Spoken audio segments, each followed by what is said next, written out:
Hello everyone and welcome to SUNUP. I'm Lyndall Stout. We join you today from downtown Perry in Noble County.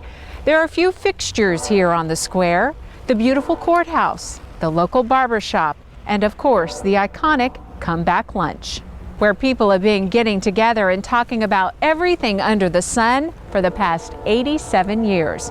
And we thought the Kumback was the perfect place to catch up with our good friends Larry Sanders, Derrell Peel, and Kim Anderson. Gentlemen, here we are at the end of the year again. Let's begin by taking a look back at 2013 and some of the things that you all have observed. And what comes to mind immediately, of course, is policy. Larry, let's start with you and kind of take a look back. Are we more divided now than we've ever been? There is a glimmer of hope that we won't have another shutdown, but I know we've had the problems with roadblocks out of Washington, like the sequester, what they were going to do about the budget deficit, what they were going to do about the debt ceiling, and for the most part, they proved to America that they can't compromise. And of course, I interviewed all of you during the government shutdown. That impacted your ability to analyze numbers and all of that. Can you speak to that a little bit?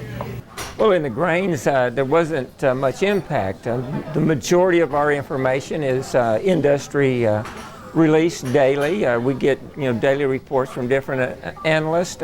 You have the USDA reports, of course, the WASDA report that we missed. The October report, we missed that, or the September report, we missed that data, and when we came out in October, there was the potential for a large impact on prices.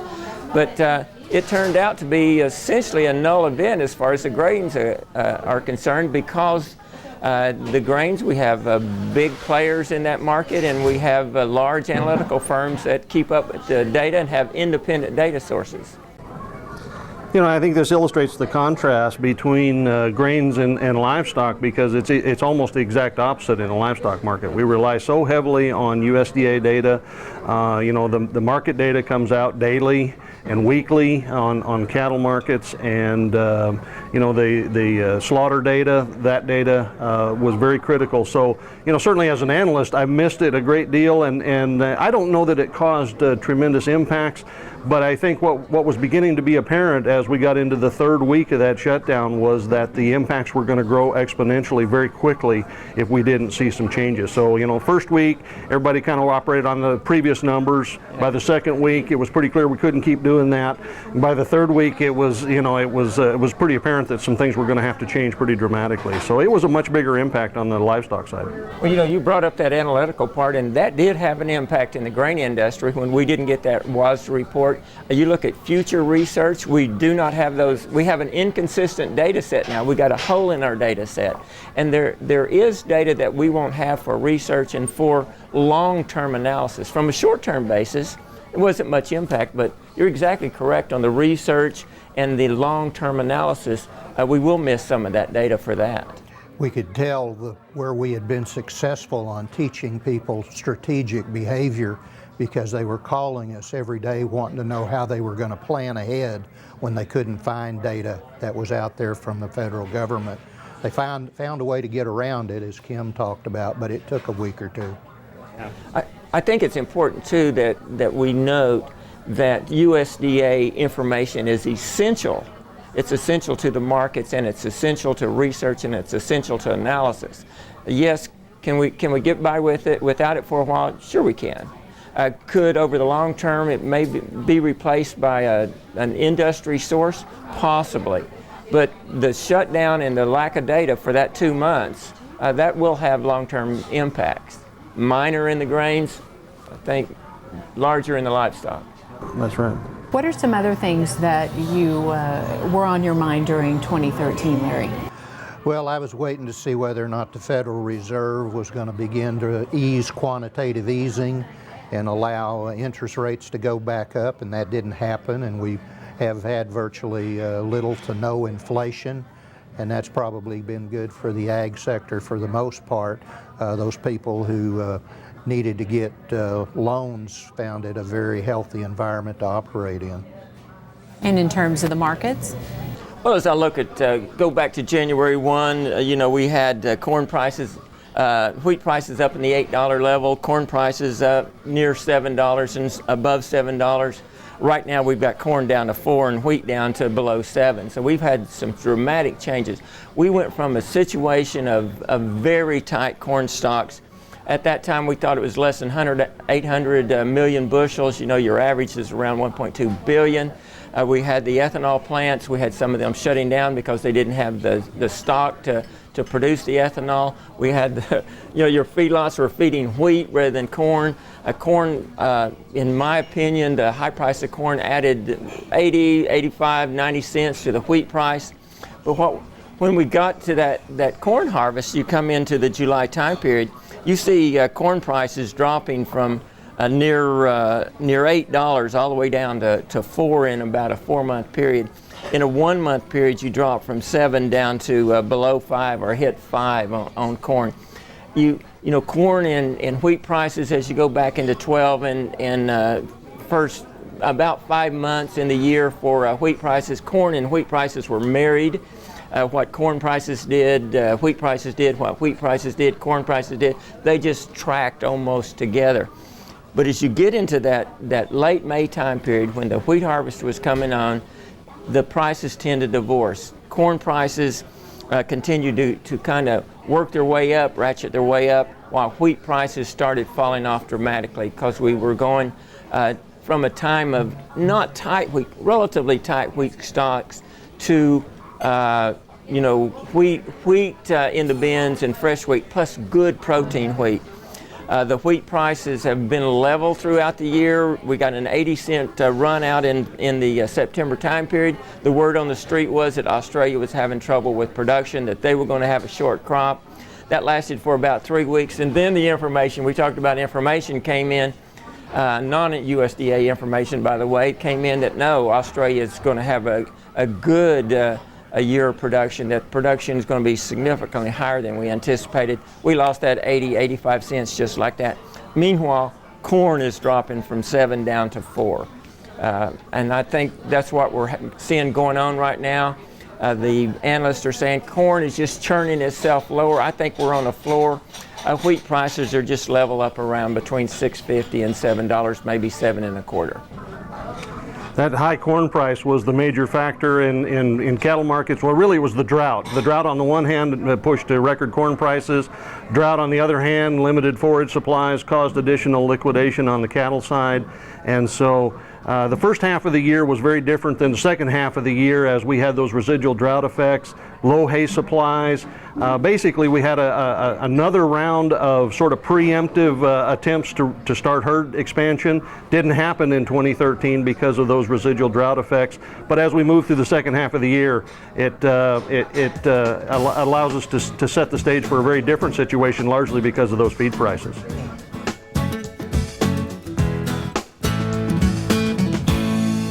Certainly one of the most expensive, costly disease entities that affects cow-calf operations across the United States is what the veterinarians call neonatal calf diarrhea. Ranchers call it calf scours. And that, of course, is when we have some real problems in the digestive tract of baby calves, maybe as much as just 1 or 2 days of age, on up to 3 weeks to 4 weeks of age, when calf diarrhea or calf scours may begin. Basically, there's several different viruses that can cause the problem, as well as several different kinds of bacteria. We can do some things to help us manage our way and prevent calf diarrhea becoming a real problem in our herd. First of all is to make sure that the cows and the heifers are in good body condition when they calve, so that they give the maximum amount of first milk or colostrum, and that will be one of the first lines of defense for those baby calves, is to get those antibodies from their mother. Then, as the calves are coming in this calving season, I think it's a good idea to take the calves that have been mothered up with their mother and move them into another pasture, so that those young baby calves aren't in the same pasture as where the next round of new babies will be born. That will help alleviate the possibility of transfer of any of those calf diarrhea organisms from one to the newborn calf. If we have problems with calf diarrhea showing up in our herd, first of all, I'd contact my local veterinarian so that they can identify what kind of organism is causing the problem and get the proper treatment methods. If you're having to treat some calves for calf diarrhea, one of the management ideas that I think is very, very important is to do your other chores. Feed the other cattle first and then treat those sick calves last, so that you're not one of the problems in terms of bringing that organism onto other pens, to other cattle, and spreading it throughout your herd. Certainly these organisms can be transmitted on your clothes, on your boots, on your equipment as you go from sick calves to healthy calves. I think that if you'll do some of these things and visit your local veterinarian, if you have quite a little bit of problem with calf diarrhea, you can certainly get through this particular calving season and then talk about what management practices you might put into place for next year to lower the incidence of calf diarrhea in your herd in the future. Hey, we look forward to visiting with you again next week on SUNUP's Cow-Calf Corner. Gentlemen, as we look at the last half of the year, are there really two views economically right now in the United States? I think that's an important point to make because, you know, if you're looking at the big picture, if you're looking at the markets, we've positioned ourselves pretty well now. The economy is really bouncing back from the meltdown of 2008. Global markets are improving. Those economies are coming back. We've seen a recovery in the higher income jobs. We've seen a vast amount of expansion in lower income jobs. The problem is most people still think we're in a recession. And the two main reasons are unemployment and uncertainty. Unemployment because we're still at about 7%. We've got a ways to go yet before we get back to pre-recession levels. And that kind of raises the level of uncertainty with a lot of people. And most of those people are in the mid-range of jobs. That hasn't bounced back yet. Median income is still down. It lost about 5% since the recession started and isn't bouncing back as soon as people would like. So they're looking towards some help either out of the market or out of government. And if you look at the government, it doesn't look like there's any reason to be optimistic anytime soon. Okay. In terms of optimism, we saw some rain in Oklahoma this summer and this fall, and of course, that was very welcome for producers. You know, from the cattle market perspective, the second half of the year was a very different situation than the first half of the year. We're ending the year here with, as you know, from the standpoint of the drought conditions, in the best shape we've been in quite a while. Not that we're out of the woods, there's still marginal drought conditions and some severe drought conditions still around, and we could certainly go the other way, but all in all it looks better. Hay supplies were partially recovered this year. Certainly feed prices have come down dramatically. So all of those things, and you know, the reality of where we are with cattle numbers now is beginning to really express itself in the market. We've seen a counter-seasonal strength in cattle prices and meat prices across the board this fall. This market's really transitioning into a different situation, assuming that if the weather holds and the drought conditions continue to moderate, we're transitioning into a different market here with cattle slaughter and beef production falling at the end of the year. There's a number of indications, even though we don't have good complete data, but there's a number of indications that we are beginning heifer retention. And so, you know, we're really setting ourselves up for a very different situation here at the end of the year compared to what we saw certainly through the first half of the year this last year. And as we get into the wheat and the corn and the soybeans, I think we're seeing some transitions in wheat and in corn. Soybeans is probably that market's going about like it has the past few years with tight stocks. But if you look at the wheat and corn daily prices and go back and look at the beginning of the year where we had wheat up around $8, you know, wheat only dropped off about $1.25, and then it recovered a little bit, and we've had a sideways pattern going on in wheat since June. Little blips in it, but relatively stable wheat prices. But now those are down from your $8 to $9 wheat that we had the year before. But the big changes in corn, you know, corn stocks where we had the use of corn in the ethanol, we had the use of corn heavy in the export and in feeding.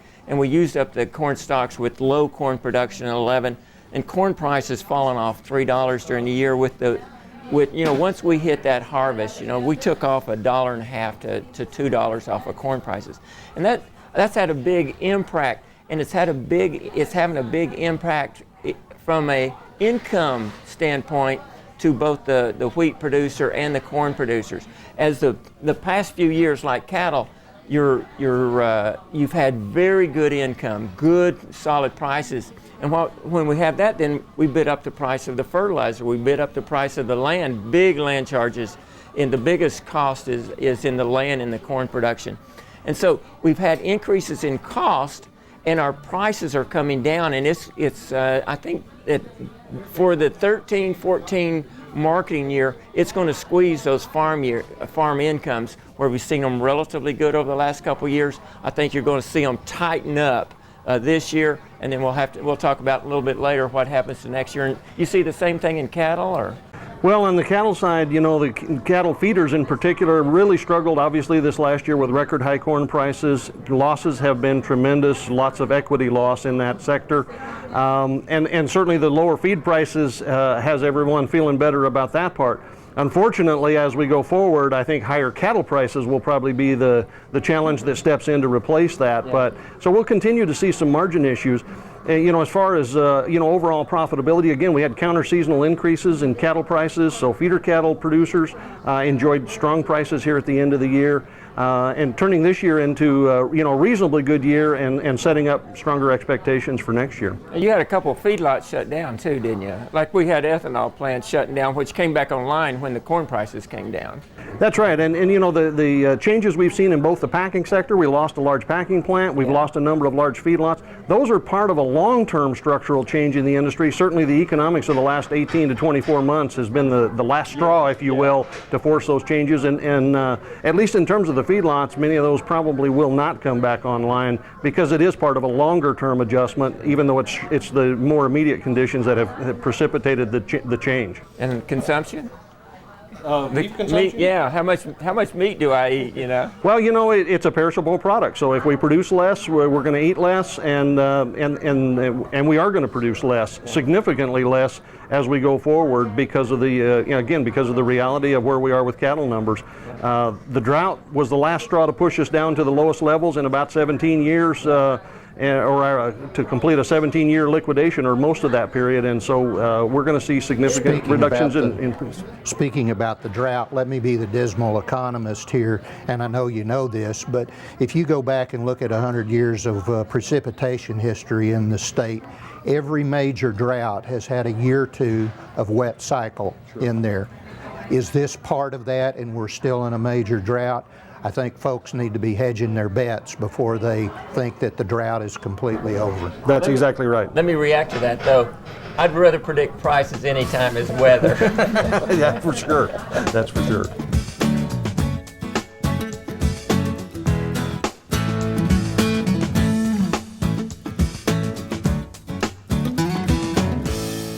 Hi, welcome to Shop Stop. Today we want to talk about checking bearing temperatures. Okay. For example, you've got a piece of equipment that has numerous amount of bearings on it, and when one of those go out, you have the possibility of creating a fire that could basically burn up your equipment. So it's a good idea to check your bearings occasionally to make sure that they're not overheating. Yeah, we've certainly seen a lot of baler fires this year, and most of those are likely caused by bearings that have failed and overheated. But the big challenge is there's not some threshold temperature that bearings get to and all of a sudden it's going to start a fire. Once the bearing has failed, then it's going to continually get hotter and hotter and eventually have some sparks. So a way to check those temperatures is with the new infrared thermometers they have out now, and you can get these at the auto parts store, and they've gone down in price quite a bit, and you can take one of these and go around and you can point the laser that's on there at each bearing and record the temperature of each bearing that's on your piece of equipment.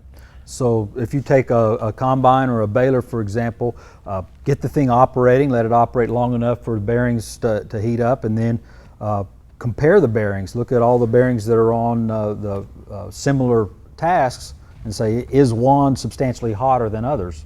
Right. So if there's one hotter than the other, then you probably ought to keep an eye on that, or just go ahead and replace it so you don't have the fear of creating a fire. There's some tips on bearing temperature and monitoring it here on Shop Stop. We'll see you next week.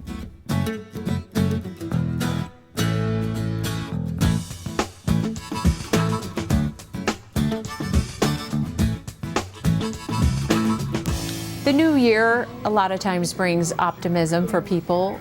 Are we optimistic in terms of the crop markets? I think in wheat and soybeans we can be optimistic. Beans, right now the word on the street is that we'll have additional soybean acres this next year. You go back the last 4 or 5 years, soybean stocks have been relatively tight. We've had soybean prices $11 up past 14. Right now they're running around 13, and that's what we're looking at for the 2014-15 marketing year is bean prices. With more acres, with higher stocks, bean prices probably coming down to that $10 to $12 level rather than the 12 to 14 level. As you look at corn stocks, they went from right at 800 million bushels up to 1.9 billion, just slightly less than that. The corn acres, you keep talking about that drought, right now we're assuming an average crop. The corn acres, they're talking about maybe 3 million less acres this next year. If we get the production, we can maintain the stocks, but even if we don't, we're still probably talking about corn in the 1.4, 1.5 billion bushel level on ending stocks. And so relatively low corn prices, the $4 to $5 cash price level. Coming into wheat, right now I'm looking at wheat prices in Oklahoma next June being at 6 to 6 1/4. You can forward contract wheat right now for about $6.50. So wheat prices down from the last couple of years, which have been running from 7 to 8.50, probably going to run from 5.50 to 7 if we don't have that drought and if we get the production. Also, we've got canola in. Canola prices have been running $11 to $12 a bushel. Right now, you can forward contract canola for $9.17. Canola acres, we went from 100,000 acres in the last couple of years up to estimated 300,000 in Oklahoma and 400,000 in the Oklahoma-Kansas area, so significantly more canola, and of course those crushing plants are appreciate that. So lower canola prices, slightly lower wheat prices, significantly lower corn prices, and slightly lower soybean prices. Tighter income, net income for producers as we go to the 14-15 marketing year. Again, like Kim, it hinges on the drought, but with no drought, January 2014 probably will be the low in cattle inventory numbers. As I said before, we're probably, starting the herd expansion at this point. We'll follow through with that. The 2014 calf crop will be a tiny bit smaller yet than what we've had. When you take additional replacement heifers out of that, you squeeze feeder supplies further. We're getting less imported feeder cattle. And so the bottom line is that we see the tightest numbers so far in 2014. We're looking at record prices. We're near record prices going into the year. We're going to see record prices pretty much across the board for cattle, feeder cattle, fed cattle, wholesale and retail beef prices. We're looking at cattle slaughter to drop about 7% next year. That'll translate into about a 6.5% year-over-year decrease in beef production, which is a very dramatic drop. That'll push prices higher. Obviously, demand is a concern in terms of absorbing that price pressure as we go forward, but it's really not a question of higher prices, whether we will have higher prices. It's a question of sort of how much and how fast we can get to those higher prices next year. For producers, cow-calf producers, probably looking at record profitability in 2014. Obviously, they got to manage costs, but the market prices will certainly be there on the revenue side. Stocker producers will continue to see opportunities. Forage-based beef production will continue to have opportunities. At the same time, the feedlot and packing sectors will continue to struggle with their margins because of the squeeze from higher input prices relative to how fast they can pass those higher prices along in the marketplace. And so that'll be the challenge for them in the coming year. And in terms of other economic outlook and the political outlook as we turn the corner into 2014? The economy is going to do well generally. The U.S. and global markets are continuing to improve on the U.S. side. Employment's improving. Inflation won't be an issue for the year. Interest rates won't be an issue unless the Fed starts shutting down quantitative easing, and then it won't be a big issue. But if you need a loan, try to get it earlier in the year rather than later. The global markets are very interesting, and it's probably what's going to help improve the upward prices with livestock, because the Pacific Rim Asian markets are going to lead in markets requests for our ag products. Wheat and coarse grains and feed will be down to flat in exports. Livestock, poultry, and dairy will all see record years probably for 2014. When we look at income, we're going to continue to have job growth in the lower income sector. The mid income sector is going to be continuing to really battle to come back. Okay. Well, thanks for keeping an eye on everything for us. Thanks for joining us today and for all you do for SUNUP all year long. Gentlemen, let's toast to the new year. Happy New Year.